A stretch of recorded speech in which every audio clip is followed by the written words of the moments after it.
इस्लामकोट में मेहरानपोटा बिरादरी पारां नौजवान जी बाज़ियाबी लाइ एहतिजाज कयो वियो। रहमतुल्लाह, नवाब, आरब, रसूल बख्श, कमरदीन मेहरानपोटो ऐं ॿियनि प्रेस क्लब आॾो एहतिजाज कयो।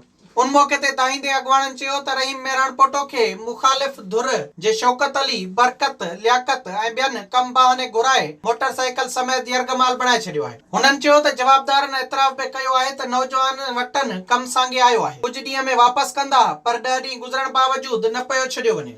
ॻोठाणनि चयो त मुखालफ़नि तरफ़ां आसरा ॾिना विया त अॼु सुभाणे नौजवान ॾियनि था, पर हाणे धमकायो पियो वञे।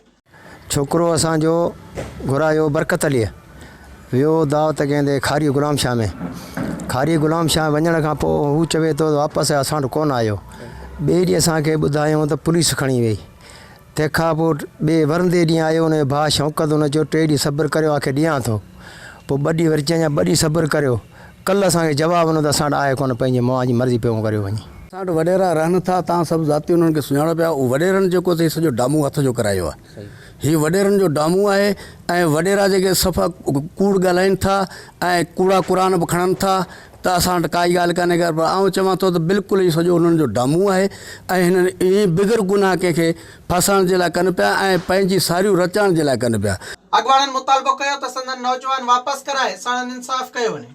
विज़िट कयो अवामी आवाज़ मीडिया ग्रुप जी वेबसाइट awamiawaz.pk।